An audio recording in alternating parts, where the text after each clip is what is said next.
properly taught in the progressions and the nature of it. We don't start there.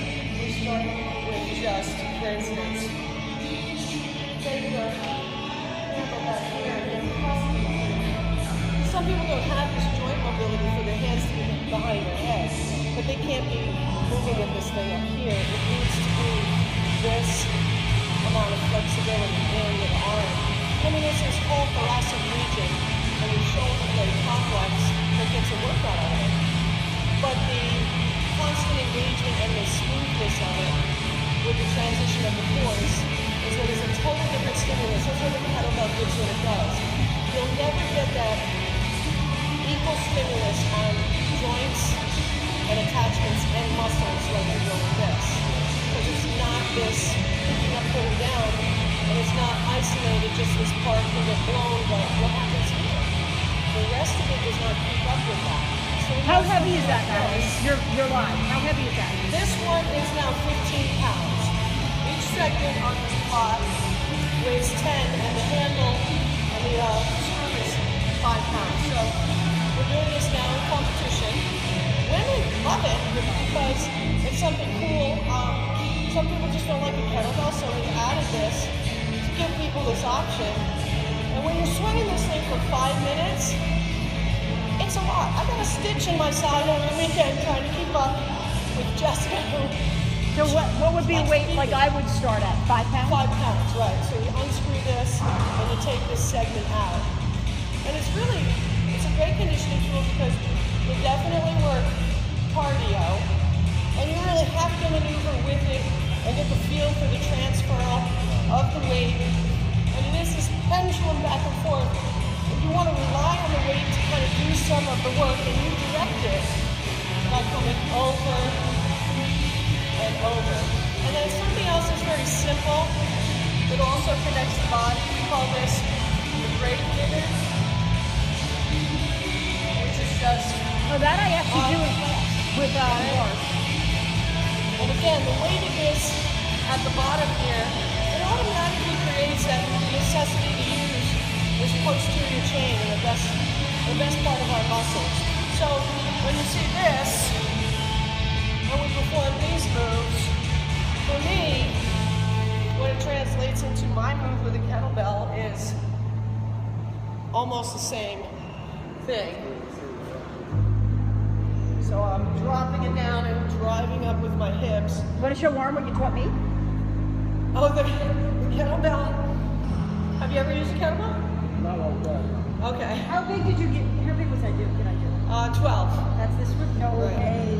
Grab an 8. Grab an 8. Come over here. We'll all do it together. Look at my kettlebell compared to Valerie's. Get a 12. There's no 10 over here. 12 or a 16. Look at mine compared to No. Let's go. All right. So I'm going to go through a simple progression that gets people started. You start off with, Let me make sure you're right back here behind your heels.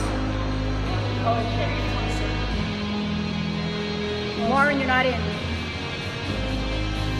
So coming from right back here behind your heels, and just standing up with it real strong and fast. Lift your chest so that your butt comes from all the way behind you up to in front of you, right? And you have to just think of your arms are hanging.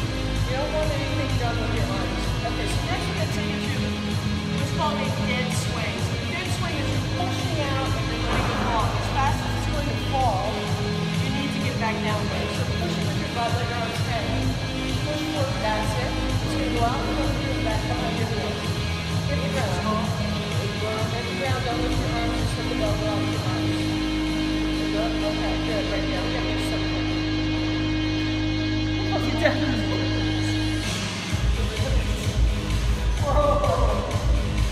So now instead of going back down to the ground, now you're going to keep it up above your knees and through your legs to do what we call long cycle.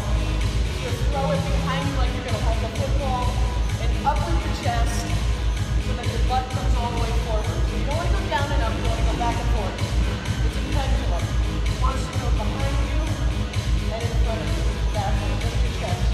There we go. And you don't have to do anything like lifting with your arms. Okay, ground.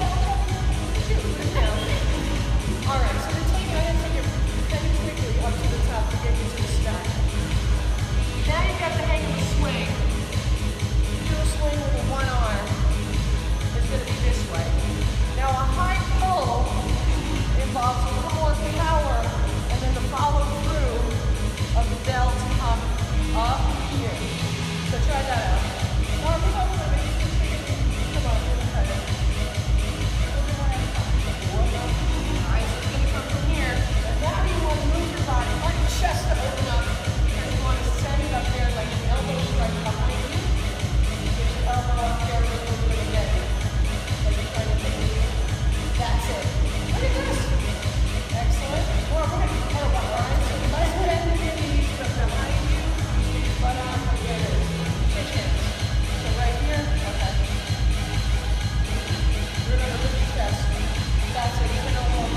Swing that free arm with it.